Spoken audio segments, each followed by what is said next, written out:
Welcome to the Summit for Wellness podcast, where we help you climb to the peak of your health. And now, here is your host, Brian Carroll.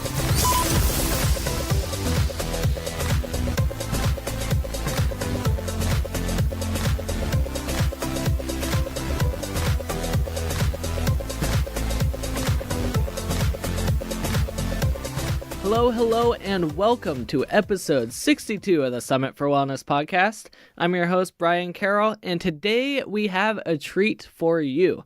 Our guest, Bob Soulliere, is a Wim Hof Method instructor, and he is here to teach us how to improve our breathing capabilities so that we are able to handle different stressful situations, how to relax into a deeper state of relaxation so that we can digest food and allow our bodies to repair themselves. And we also talk about how working on your breath can help to oxygenate your body so that you can remove free radicals and other toxins out of your system. So there's a lot packed into this episode. And then at the very end, he takes us through one round of a breathing technique that is taught in the Wim Hof Method. So let's dive right into my conversation with Bob Soulliere. Bob Soulliere is a certified Wim Hof Method instructor, a soon-to-be Oxygen Advantage instructor, a CrossFitter, and a planking savant. He thrives on connecting people to their power, to resources, and to each other. He doesn't just believe that you have more to you, he knows it. Thanks, Bob, for coming on to the show. Oh, thanks, Brian. It's great to be on here. I really appreciate it. And I love the intro. I was just giggling for a moment there at the planking savant part about myself. Just this morning, I'm aiming toward a 45-minute plank this year, and I was just thinking about being that savant. There's not much that I'm actually fantastically good at, but that's one thing that for some reason I'm able to do. So we get more into that later, but. Yeah, thank you so much. Thanks for being here. I'm curious, what do you do when you're in a plank for that long? Because I'm pretty sure I would get pretty bored. It's been a variety of things. The Moth radio show has actually been my friend recently. Just long stories. But I have a playlist with like Cashmere and Barracuda and all of Jethro Tull's work on there just to keep me for 2 hours worth of music. So I just play lots of anything that goes on and on that I know.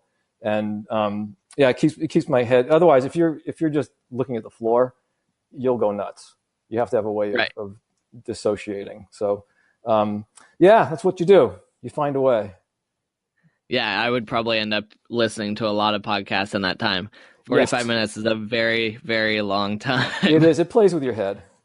And it's more of a discipline than the hard part is in your head, not the physical part. And but anyway, sorry about that. I was going off track there.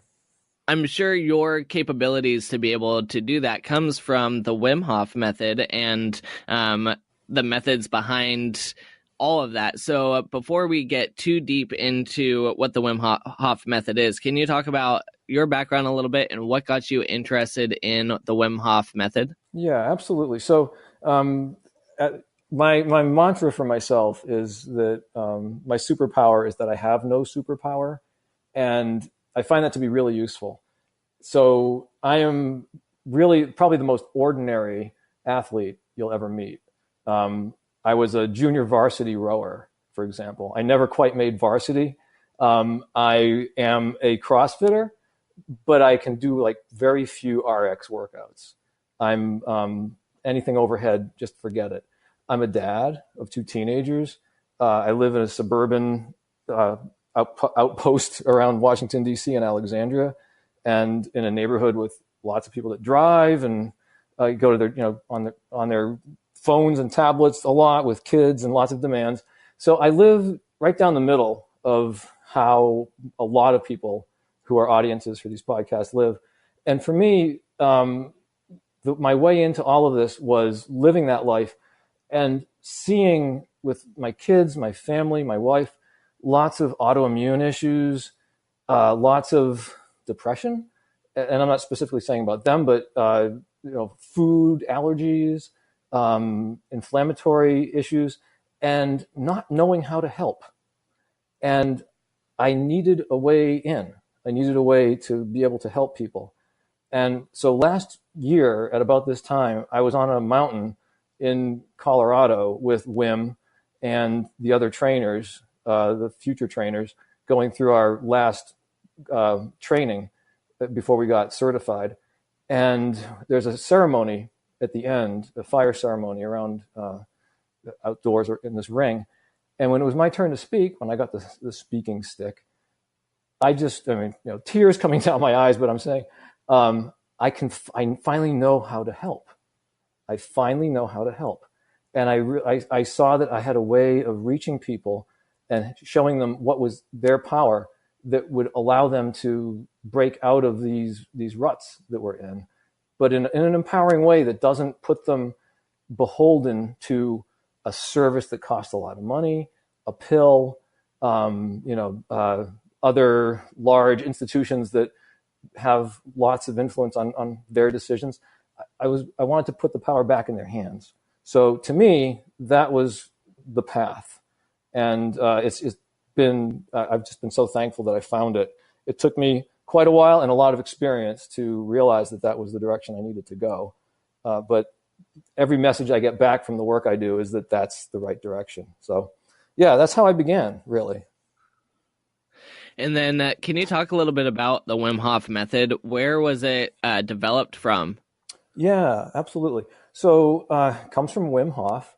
So Wim is a Dutch daredevil, world record holder, Guinness World Record holder.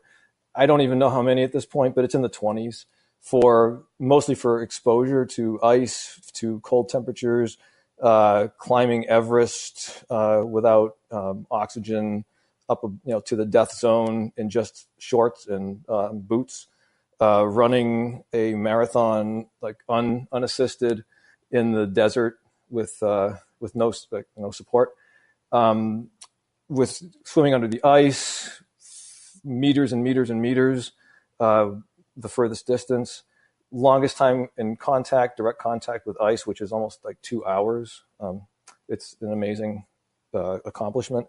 So he's got lots of these records, but he was doing all these things really, as you get to know him and as his story goes, to bring attention to the abilities that he had discovered to control his own body's responses. And that's what he really wanted people to see. So he got the publicity and used that to then get the attention of the science world. And the science world finally did pay attention, and they performed some experiments. His most famous one is being injected with an endotoxin and having which should give you a fever, which should give you malaise and misery for hours and hours. And he had no response. He had no immune response to it. He was controlling his response with his breath. So he also did that. He replicated that with a group of like a controlled experiment with 12 subjects and 12 controls who had the same response. It showed the same response, and those were turned into science studies. So I think I would say that Wim, he's a yogi. He's a master yogi. He's someone who's studied esoteric disciplines probably most of his life. He's an autodidact. He just, school was never for him. He was just like, I'm going to go out and learn it. And he learned it by doing it. And he learned by feeling. He just followed his feelings. And if you're around him, you pick up on it really quickly. He comes into a room and the room lights up. And he's got that kind of a presence. He's got an energy that is it's fantastic, but he's a humble human being, which is what I love about his work. And he'll say, I'm not a guru. I am not your guru. And that's, to me, very important because, as I'm sure we've all experienced, there are lots of people that put themselves up on pedestals and then they become unreachable. He's very accessible. So yeah, that's Wim. And so he brought that forward. And I think in 2014, he launched a set of videos and an online course. And that's how I found him, actually, was through his online stuff. And that you can then take that, once you do the online course, there's a progression from there, which I can explain in a moment. But currently, he has a set of trainees or trainers in the United States, probably about, I think there were 65 of us last year, and there might be another 50 that have been added this year. So there's a small group of trainers in the States, and then he has several hundred around the world, mostly in Europe. So he's building out a group that can continue to bring his work out to other people. So it sounds like he does a lot of work with, like cold, in cold places or cold therapy type of situations. But it sounds like his capabilities to be able to handle those extreme temperatures comes from his breath work. Is that correct? Right. So there are, if you look at, there's sort of a logo that goes with the Wim Hof Method, which shows a set of lungs, a snowflake, and a brain. So breathing, cold exposure, and mindset. And those are the three pillars. So they go together. And so the ability to manage in the cold is set up through your breathing. And if the breathing makes it possible for you to tolerate more cold and to stay calm. And the mindset piece, really, it truly changes the blood flow in your brain.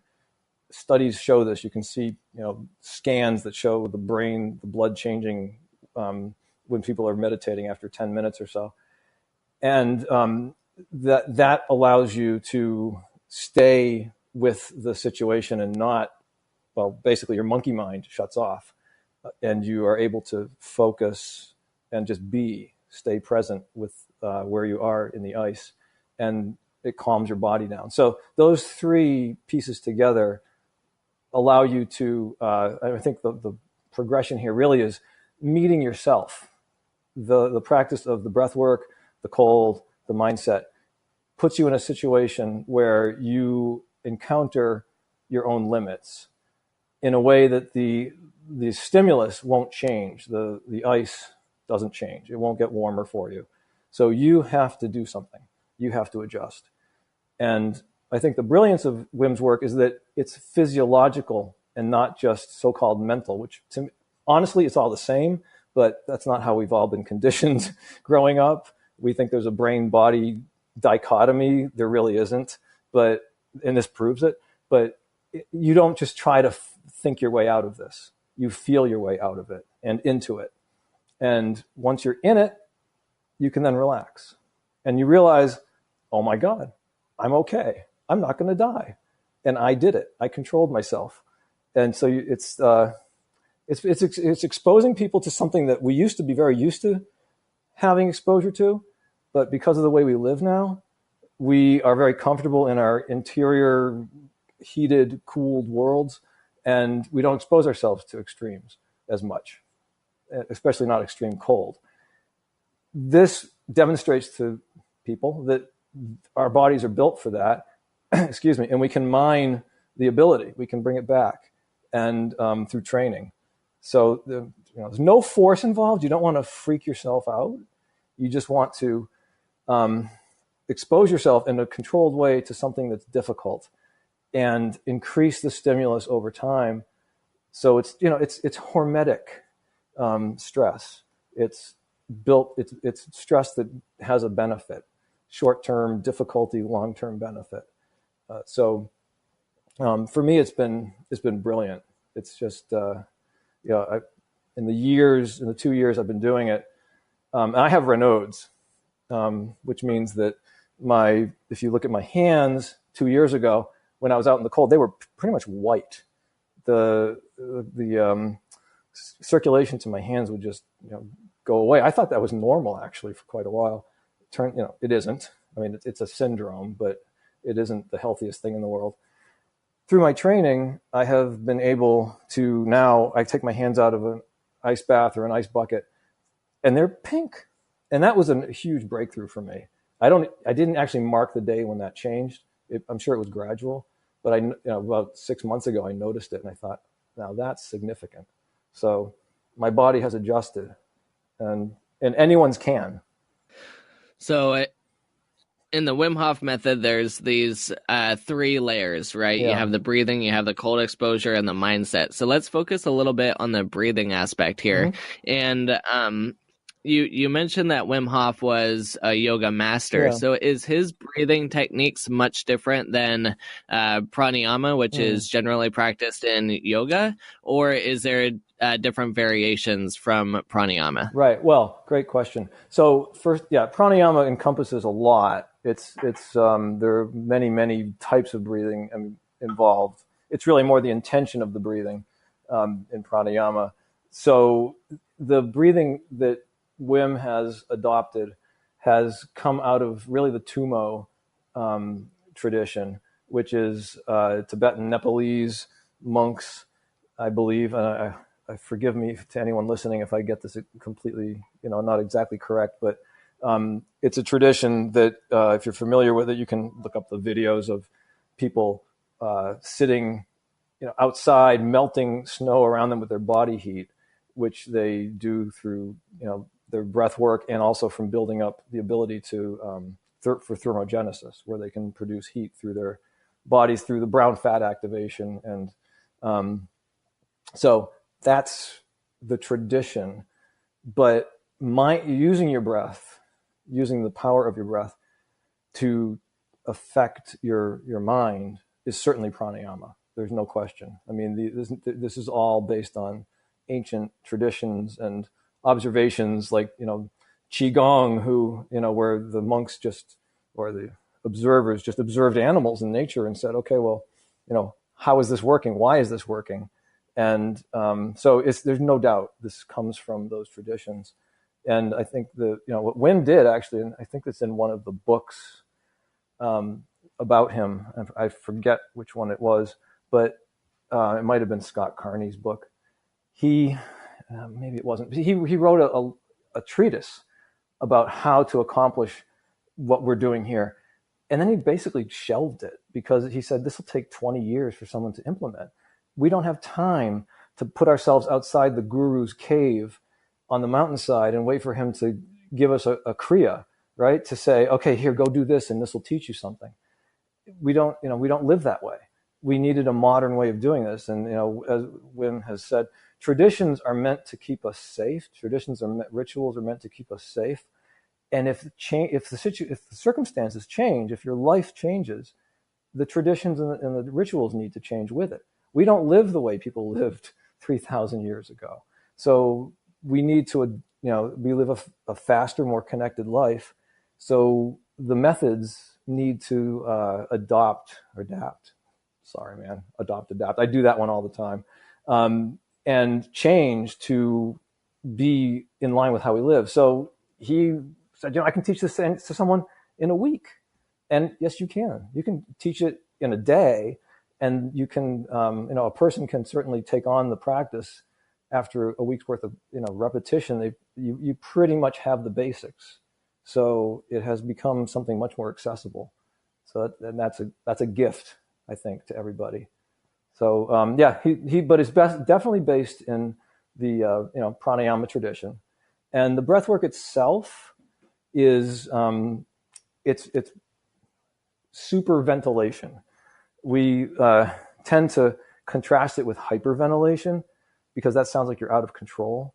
This is a controlled, fast breathing, and it sounds like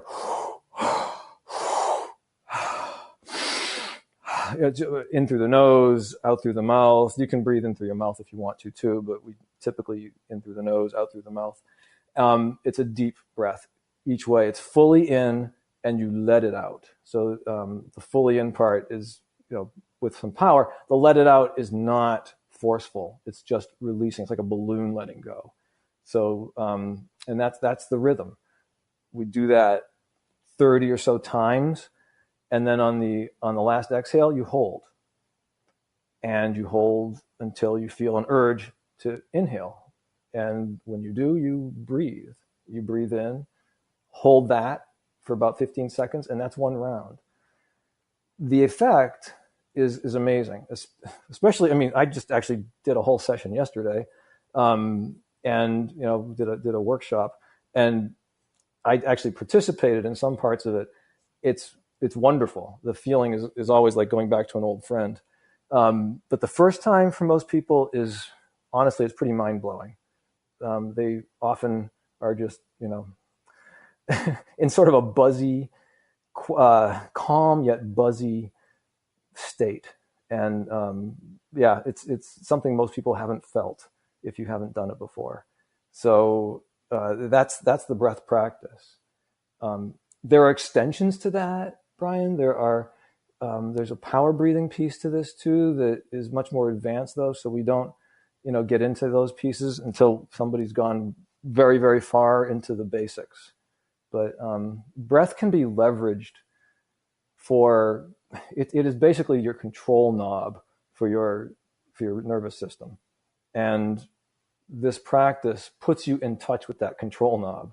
It allows you to realize what you can and can't, what you can control, and there's a whole lot more that you can control than we are accustomed to thinking. So that's the true gift of this practice.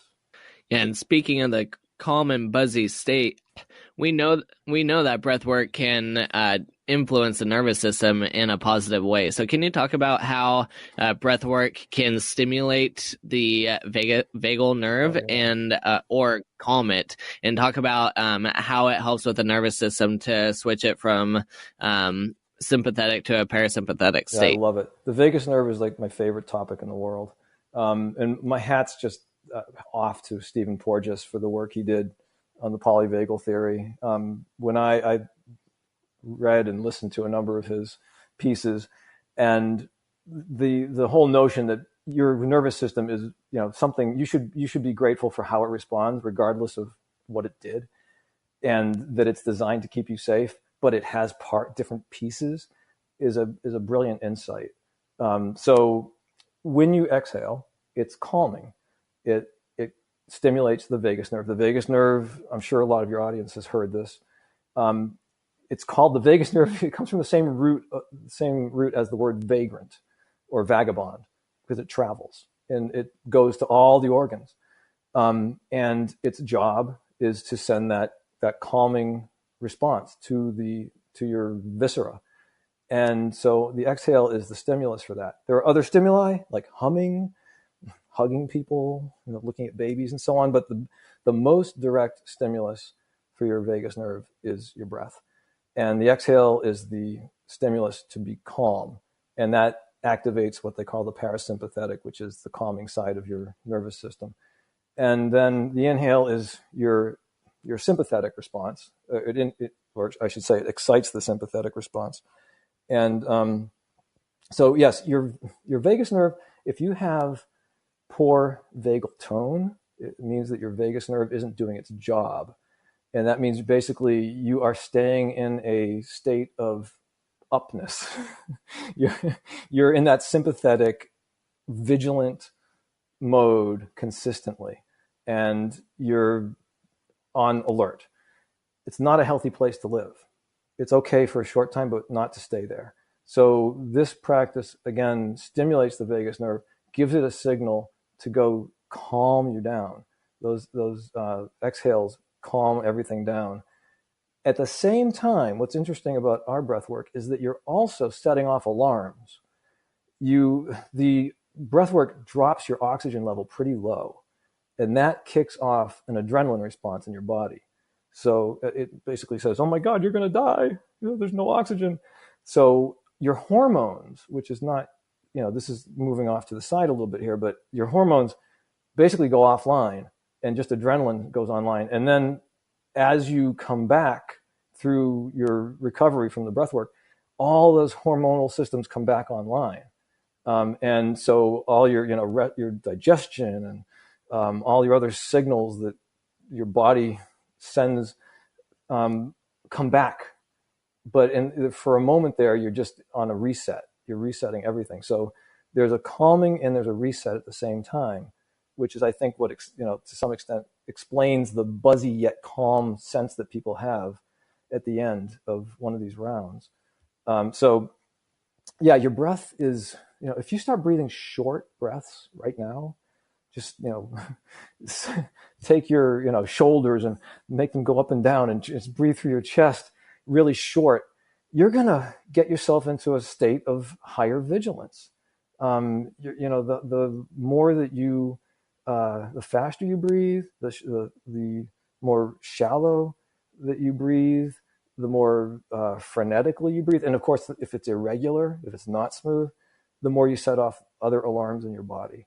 So the calmer that you breathe, and especially the exhale, the more you establish a calm baseline for your vagus nerve, and it learns. So over time, you can train this, and that's your heart rate variability. I know you're very familiar with that. Stephen Porges was also the person who identified that. In fact, he identified that before he identified his polyvagal theory, and he identified it through his work with the premature babies. So he realized that you're this very same nerve that can calm you down can also kill you, which is why that's what led him into the polyvagal theory. But also that the heart rate varies with the exhale and the inhale, and the more it varies, basically the more resilient you are, the more you can respond to your world.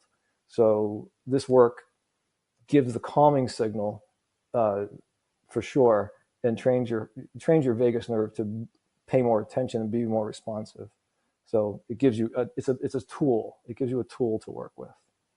Yeah, and to talk a little deeper about the vagus nerve, because it interacts with your nervous system, and you have a sympathetic, which is your stimulated state, and your parasympathetic, which is your more calm and relaxed state, that also influences the way that you digest food. And here in the States, most people are stressed out. They're eating on the go. They're running around. They have a million things on their plate, which keeps them in this sympathetic or agitated state, which means that their body is not going to be digesting food properly. So it's no wonder we have so many people with digestive issues in this country.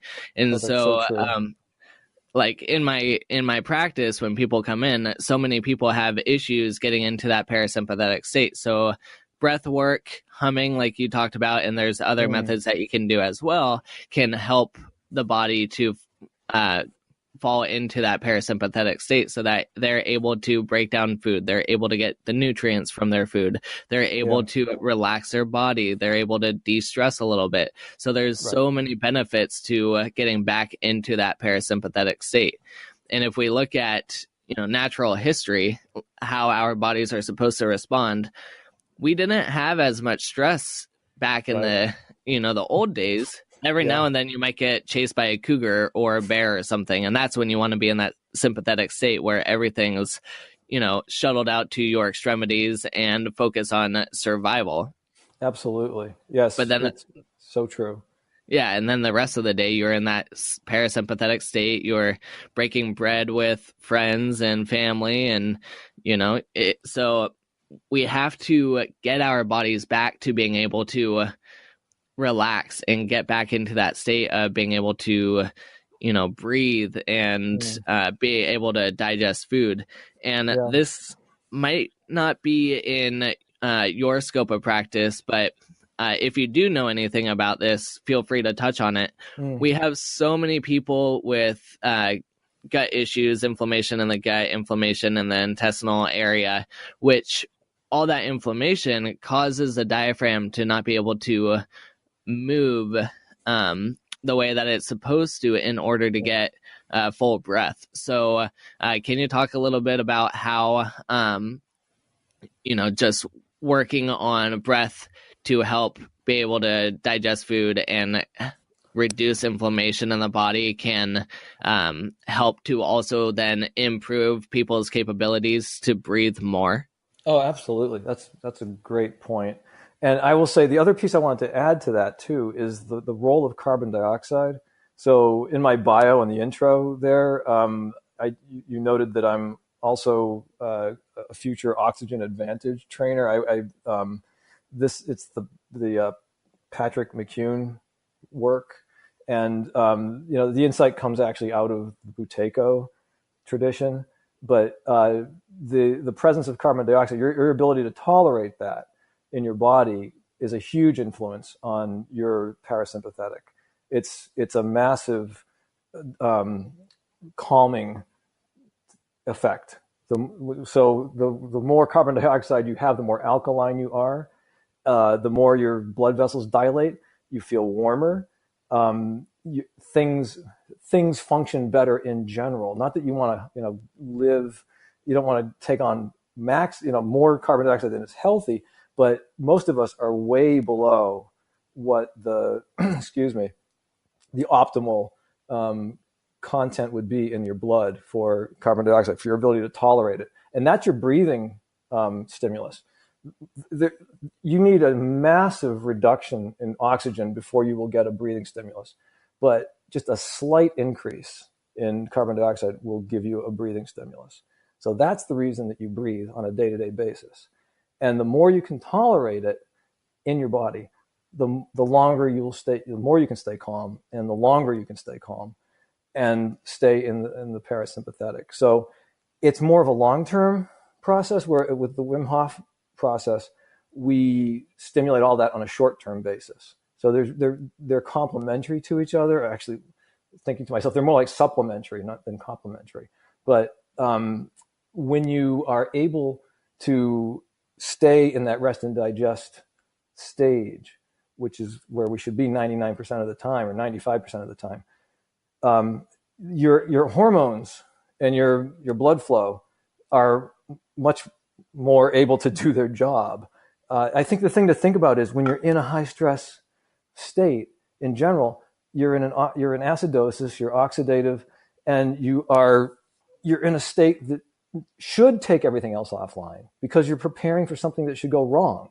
So it takes your digestion offline, because who cares about digesting if you're under attack? Forget it.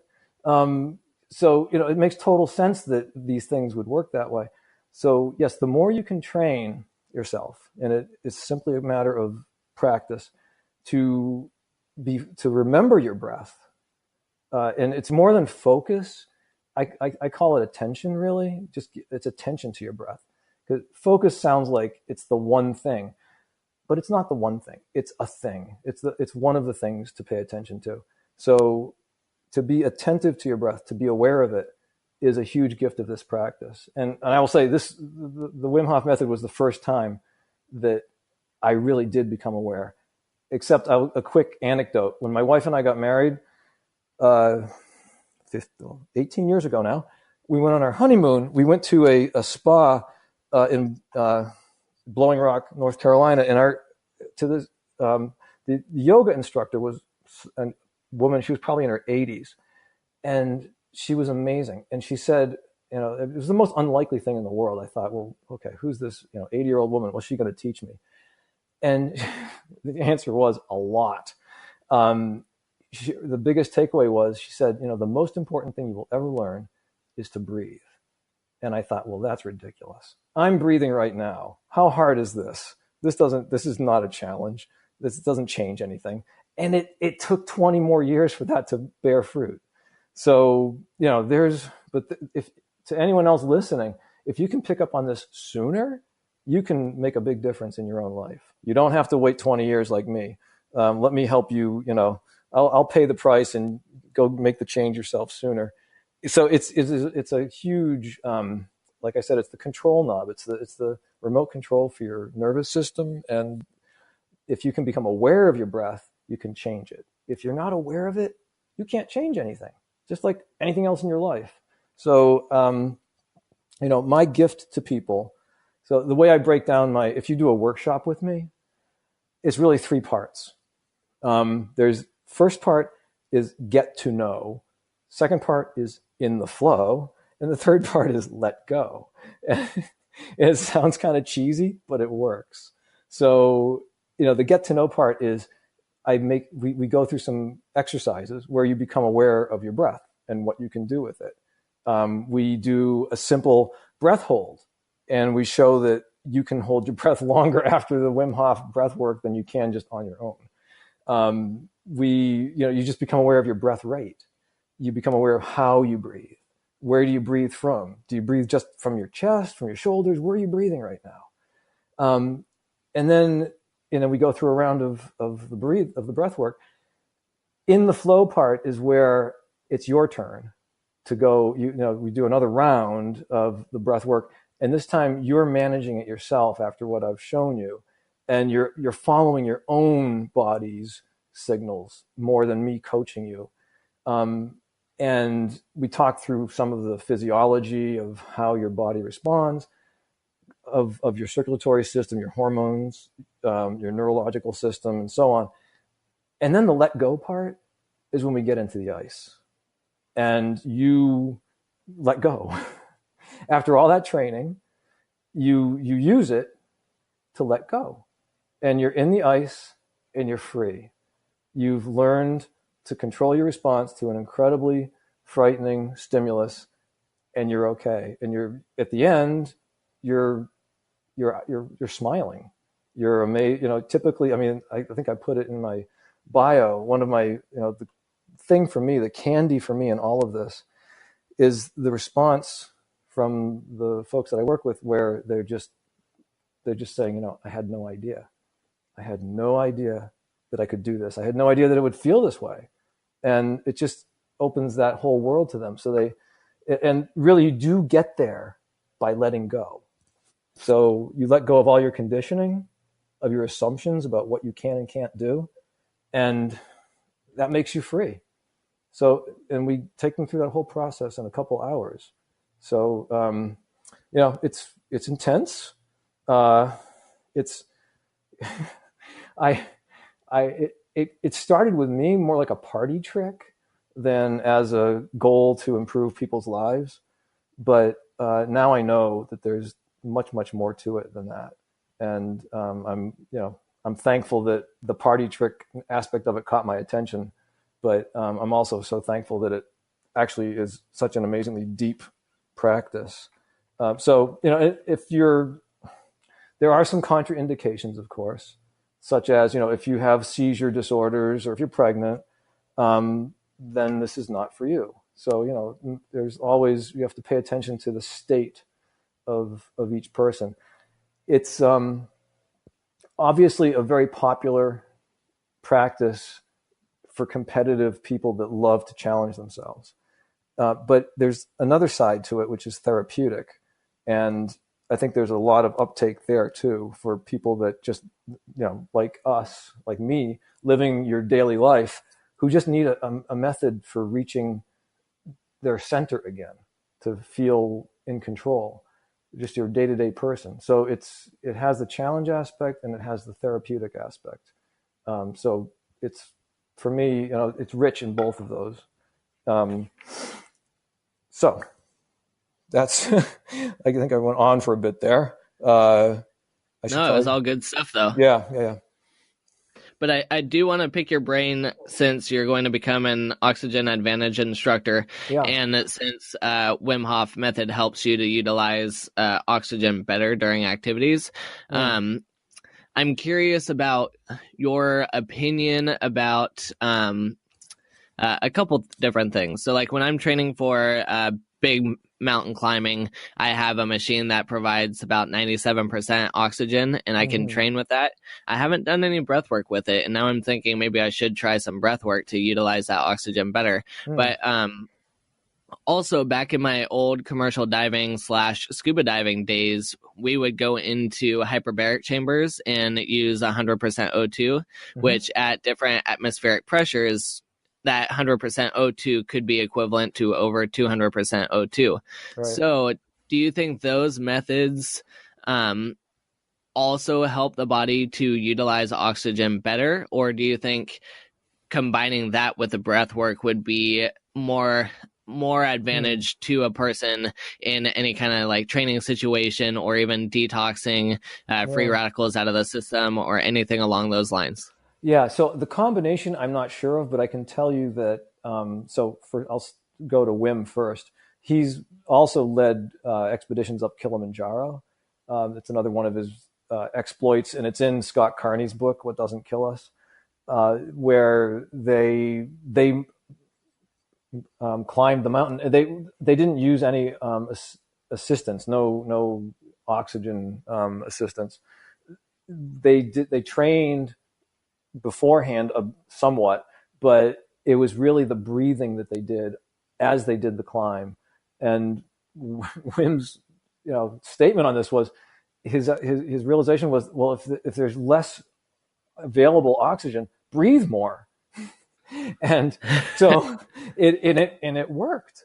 So they were successful in that expedition. And but for the high altitude training, certainly the work that we do with Oxygen Advantage has a specific high altitude training component. It's hypoxic, hypercapnic training that simulates what you have with high altitude, where you induce the creation of more red blood cells by being hypoxic in a controlled situation, and with the hypercapnia, able to tolerate more carbon dioxide, so you can actually take advantage of the Bohr effect and exchange the oxygen, the carbon dioxide for oxygen, and you create more taxi cabs, and you create more things to go in, more passengers to go into those taxi cabs to get to your cells and deliver the energy.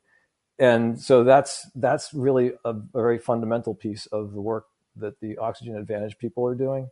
And it comes out of a lot of the work, the Buteyko stuff from, quite a while ago, actually. Combining with the hyperbaric, combining with the tanks and all that, I don't know, Brian. I wouldn't want to start speculating on that. I know that's a very specialized discipline. Like the free divers too.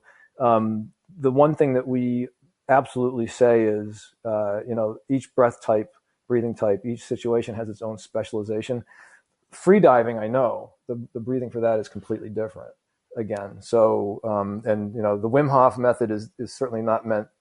There's strong warnings against practicing Wim Hof breathing with any kind of immersion at the same time or around the same time, because you can black out. So there's risk. So, we just always say you practice the breathing on land, away from water, on places where you cannot get hurt if you pass out. So, because you can pass out. And as far as training your body to manage with less oxygen, well, certainly the breath work that we do, it drives your oxygen levels for a moment very low, very, very low, way below 80%. 50s, 60s for a moment. So that, I'm sure, has an acute stimulus.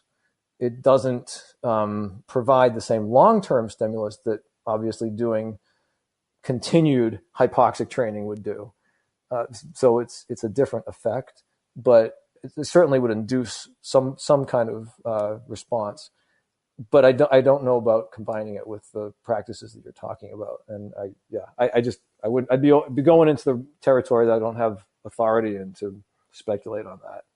I think it's funny that you were talking about high altitude climbing and how if you're not getting enough oxygen, then just breathe more. Yes. And when you look at those climbers on Everest, once they get to a certain elevation, they can take 5 to 10 breaths just to take one step. So yeah. That's them trying to get more oxygen because there's not a whole lot up there. So yeah, at that point, have you done that? Have you climbed with oxygen? No, I have not climbed above 8,000 meters. No. Okay. So nor have I. I will tell you though, the hypoxic stuff I've been doing recently, I'm not up at 8,000 meters, but it certainly has an effect. You certainly feel it. It's a pretty powerful feeling. And I look forward to, building up the adaptations as I go along, because in the beginning, it's definitely an unfamiliar feeling. And I can see why, when you get mountain sickness, you just have to get down off the mountain, right? There's no, there's nothing else you can do. Just go down the mountain. So I'm glad to be doing it in controlled circumstances and not learning it on a mountainside. That has to be tough. That has to be really tough. So Yeah, the other piece of this that I wanted to bring in also, that I call it the fourth pillar of the Wim Hof method, as we explain the beauties of this practice, is the tribal aspect. And it's really, I have to say, in a lot of ways, the strongest, most enduring piece for me. You build a community, and when you do work together, it tends to, whatever process you go through, it tends to bind people together.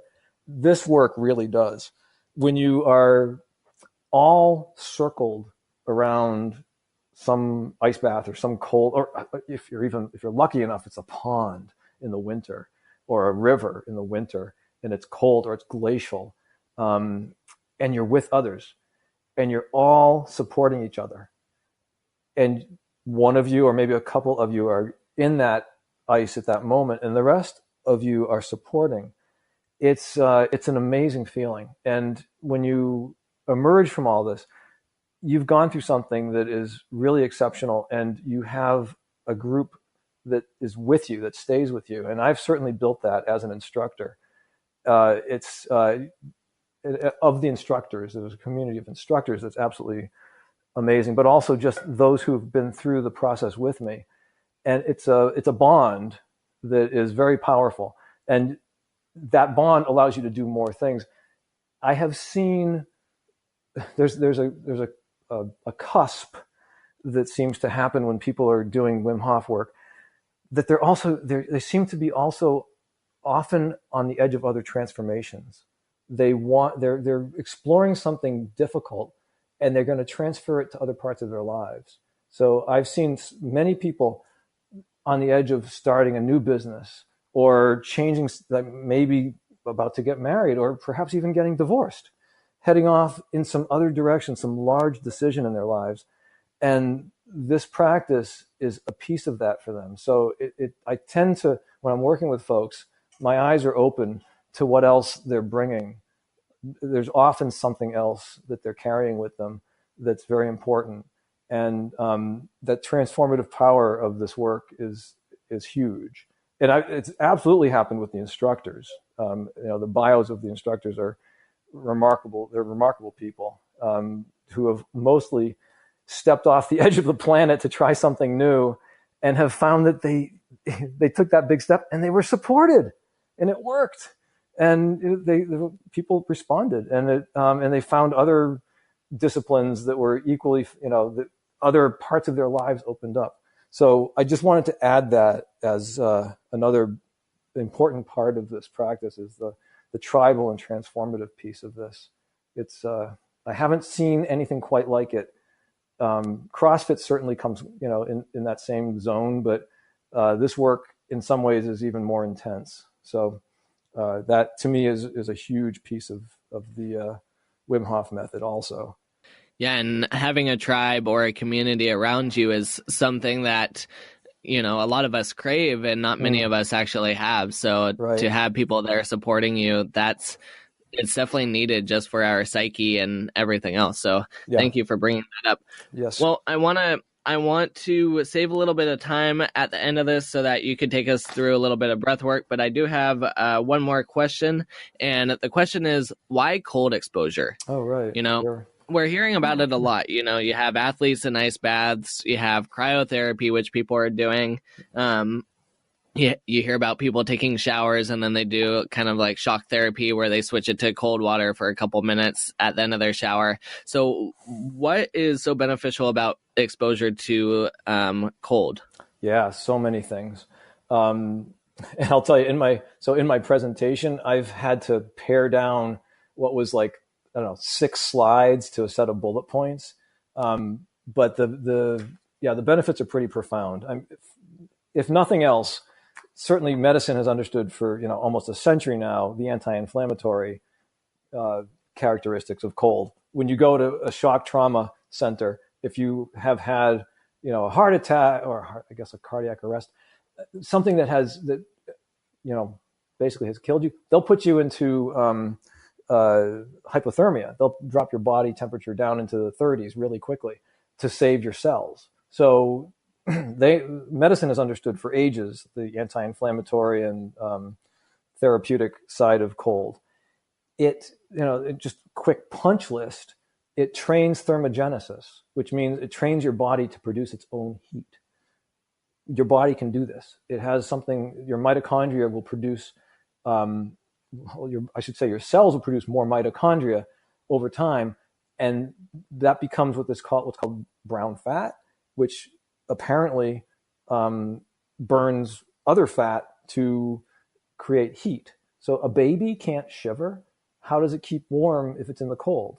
It doesn't have the muscles don't have that control or the ability to shiver. They burn.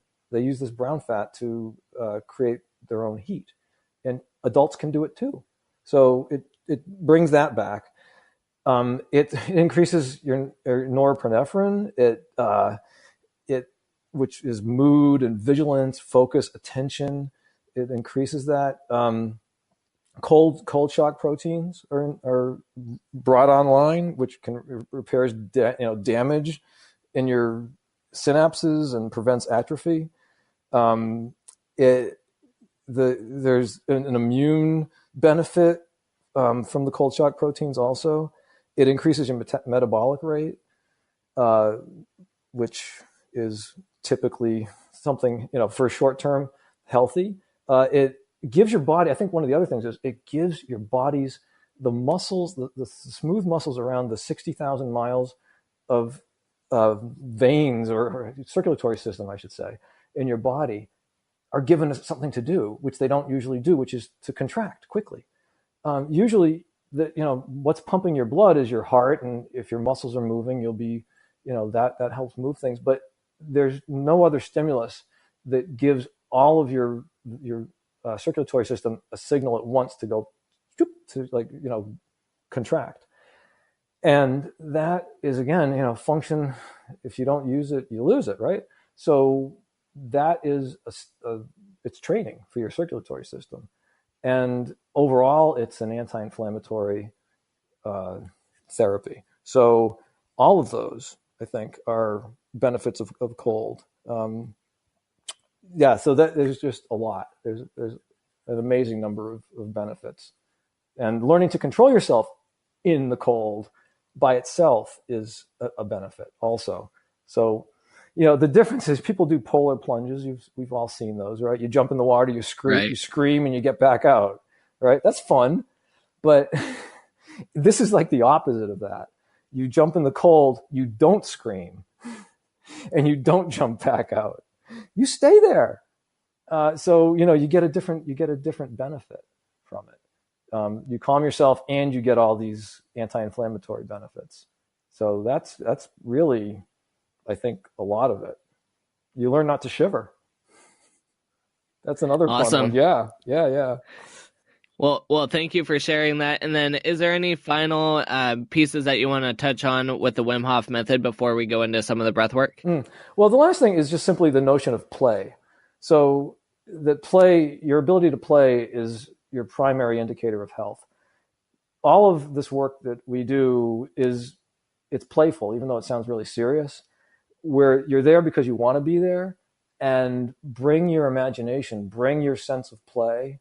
It doesn't mean be foolish, but the more that you can control what you do, the healthier you are. And that is play. Play is deciding when you are in sympathetic. It's deciding when you're in parasympathetic. If you look at sports, it's really, if you look at the polyvagal curve, you're oscillating between those two states, between the attack and the calm. You don't go out and actually, when you're playing a sport, you don't take it to the ultimate end usually of hurting somebody. You back off. You push yourself to some limit, but you back off and you enjoy it. You're laughing, you're happy afterwards, unless the game sucked. You might not be happy at the moment, but typically you're in it for something kind of enjoyment. So that's play, and this expands your ability to do that. To me, again, a great gift to anybody, especially if you're in a very circumscribed rather world of, your life doesn't have a lot of flexibility and fun in it, this gives you a greater sense of that fun. So that, again, I take a more expansive view of the purpose of the work that we do. And yeah, that would be my other piece to this, Brian. And yeah, let's get into the breathing, man. Let's do it. So awesome. Yeah. Walk us through it. Okay. So I'm going to take you through one round of this. And, typically it would be like 3 rounds, but we're going to do one, and I'll just coach you. So what we'll be doing, it's 30 breaths approximately. And you don't need to count. And the breath is fully in, and we'll go through the nose. We're going to actually, the sequence is belly, chest, head. That's the way the breath will come in. So when you're breathing in, it's, of course, no one can see me doing it, but that's what it sounds like. And then out through the mouth. And it's fully in, let it out. And we're going to do that about 30 times. And you might feel tingly. You might feel other sensations, other emotions as you're doing this. You might feel a little bit dizzy. So, and I'll make sure you're in the right position before we start. And then I will cue you at the end on the last breath. I'll say fully in, let it out, hold. And on the hold, you just hold. It'll be kind of quiet for our listeners for a moment, but you'll be holding your breath on the exhale. And then you just wait until you feel the urge to breathe. And when you do, you breathe in and you hold that for about 15 seconds. So like I said, I'll cue you through all this. And so the first thing, the most important thing, O'Brien, is make sure that you are physically in a place where you cannot fall down. So you can be sitting on the floor, laying on the floor. I prefer to be like on a yoga mat on my back with my knees up a little bit, which kind of gives your abdomen, your breathing muscle cavity, it aligns it more with your pelvic floor. So your diaphragm aligns with your pelvic floor if you have your knees up a bit. So let me know when you're in the right position. I am. Awesome. All right. So we will begin. So through the nose, again, belly, chest, head, fully in, and let it out. And we're going to keep going. Fully in, and let it out. Keep going. Fully in. Through the nose, let it out. Fully in, let it out. Keep going, Brian. Big breath. Fully in, let it out through the mouth. Belly, chest, head, let it out. Like a freight train. Fully in, let it out. Keep going.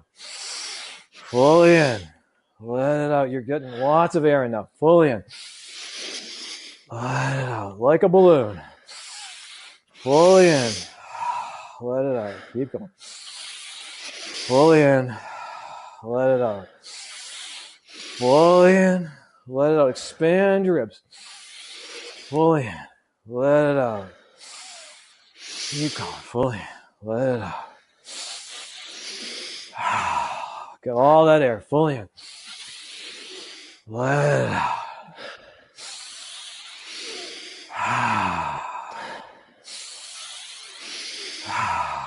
Like a train. Get all that energy. Keep going.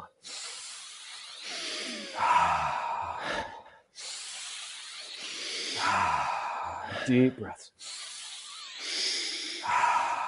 Fully in, belly, chest, belly. Sorry, belly, chest, head. Let it out. Belly, chest, head. Keep going.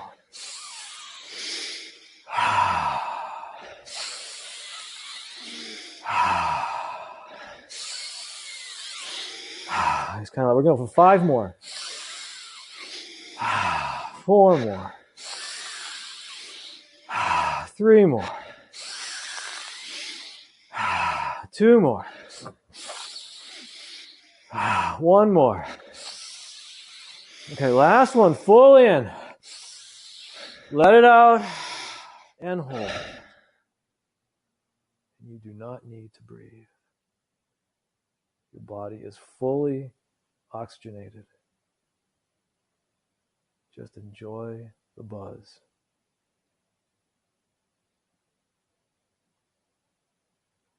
Try to relax around your mouth, relax around your eyes.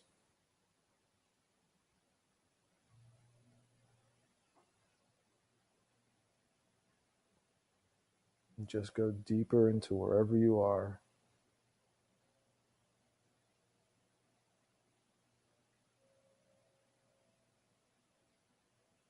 Stay with the feeling. When you do feel the need to breathe, just do so. And inhale and hold for about 15 seconds. And now you might see some lights. You might feel really buzzy.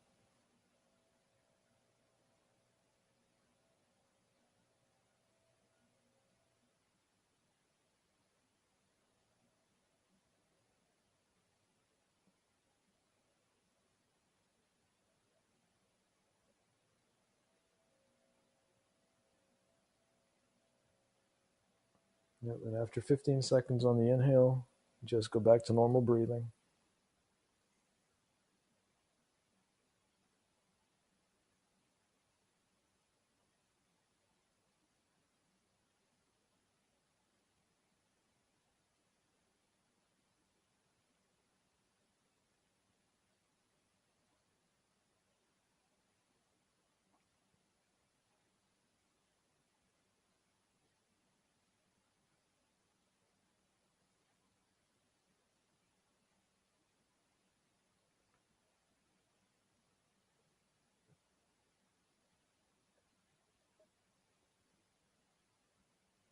And just let me know when you're back.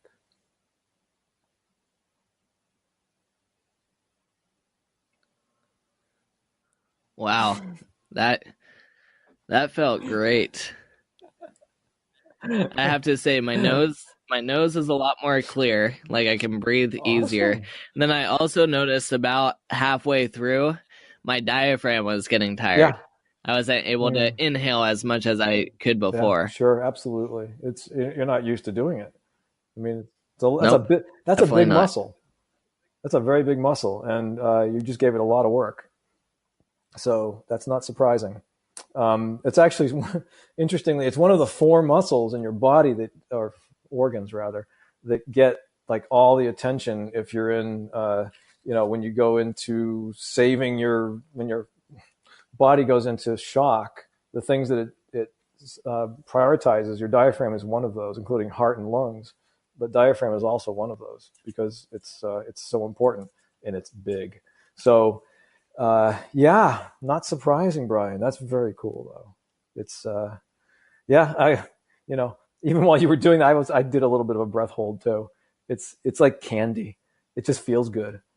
So, any chance I have to do that, I do the same thing. Yeah, thank you so much for sharing that. That was great. Yeah. Had you done that before? Had you ever gone through that practice before? I've done pranayama. So I've done different like box breathing and stuff like that, but not that particular way of breathing. Okay. So how did it feel different from what you've experienced? I like how you were emphasizing going from your belly to the chest to the head. Then I can feel like the air as it's coming through, everything working from the bottom up to make it happen. So I really enjoyed that, and that gave me something to focus on while I was sitting there too. I think I said Chelly best head once too, but that's just for fun. That's to see if people are paying attention or if they're meditating. There's a quiz at the end, right? Yep. Oh, that's fantastic. Yeah, and actually, so you'll find too that on that inhale hold, when you're finally taking in air, as you do this more, that's a time when you really get some fantastic sensations, really trippy stuff sometimes. So the exhale hold is great. To me it's peaceful and it's quiet, and I feel like I can feel my own thoughts. But then when you do the inhale, all this electricity just blows up inside my head, and it feels like crackling and fireworks, and sort of like, like bubbling water coming to the surface, going like that. So they're both great. They're both great sensations. And that's just the beginning, man. That's just the beginning. Then we still have to, you do more of this. And then there's also actually a physical other part where you can involve stretching and sort of yogic practices too. But all of this leads to us getting in the ice. So this is preparation. And the other thing I want to mention is the work that you just did actually makes it so you don't feel pain as much. You will still feel the cold, but your receptors, the things that feel pain and cold, at normal pH, they are the same receptors. But at the pH we just changed your body to, they become two separate things. And it's a monomer and a trimer. And it's so the part that senses cold stays, but the part that feels pain goes offline. So not completely, but more and more as you train. And so you feel less pain in that situation. So it allows you to stay in the cold longer. So it gives you your own benefit, even if you don't do the cold, but it sets you up so that when you get in the cold, you're more able to manage it. So, that is the brilliance of this method. And, my hat's off to Wim for figuring it all out on his own. It should be noted that he, all this work he did, he certainly went and traveled and did a lot of esoteric studies, as he'll say himself, lots and tons of it. But he put it all together, his insights and his own feelings that led him to figure it out. Another one of his sayings is feeling is believing. And, that's where you start. You start with what you feel, then you will figure the rest of it out. But go with with what feels right. And he certainly did that. So huge credit to him for staying true to his nature all the way through. An amazing human being. Awesome, Bob. Well, thank you so much for coming on and sharing the Wim Hof Method with all of us. People can find you at breatheyourpower.com. You're also on some social media platforms. What are those? On Instagram, also breathe.your.power. And I'm on Facebook as myself, actually. I don't have another presence on there at the moment. So really it's my website and Instagram. That's where I'm doing most of my work these days. So yeah, just those two. And coming up in the next couple of weeks, you will be releasing a podcast to dive a little bit deeper into some of this breathing stuff. And that is called the Breathe Your Power Podcast. So once that is up and running, we'll have that in the show notes so people can find you. And that will be at summitforwellness.com/62. Do you want to talk a little bit more about the Breathe Your Power Podcast and let us know what to expect from that show? Yeah, you just made me realize how busy I've been. Wow. I kind of forgot about it. Like, yeah, of course, the podcast. Wow. So Tricia Class, who is a colleague of yours in the nutritional therapy world, and I got together and decided that this is something we needed to do. All these topics that are so interesting to us and have changed our lives, we needed to bring to others. And we began about, back in June, I think, with recording, with creating podcasts. And we're going forward. Hopefully we're going to release our first ones in a couple of weeks. Our great challenge is simply post-production. We want to get much faster at this and much better at it. But we've really had some great guests from the world of energy work, from nutrition, the world, of course, body work also. The convergence of our current lifestyle and our and the way we want to live. So our tagline for this is helping people breathe through the second phase of life. We don't say what the third phase is, or even if there is one. We just it's for people that have, again, you might have family and kids and houses and cars and all that other stuff. and you're looking to expand how you live and live better and breathe better in this world that we're in. So we're offering that to our audience, and we're very excited to bring it forward. We have learned a ton, and I think we'll help others open doors. So thank you for that mention, Brian. It's been a really huge adventure, I have to say. It's way out of my comfort zone, and I've loved it. I've just forced myself to do it, and it's actually been super healthy for me. So enjoying it a lot. Awesome, Bob. Well, we will definitely tell more people about your podcast when it is released, and people once again can find links to all of your website and your podcast at summitforwellness.com/62. Thanks so much, Bob. It was great chatting with you, and I hope people realize not to do the breath work while driving. Right. And so if you are driving, then go ahead and when you get home, just go back a little ways and go through the breath work when you actually get a chance to put more focus into it. So thanks, Bob, so much. Thank you so much, Brian. Well, there you have it, folks. I hope you were able to take the opportunity to find somewhere comfortable and relaxing and work through the breath work that Bob shared with us in a safe space. And I would love to hear your feedback. What did you feel from going through just one round of the Wim Hof method?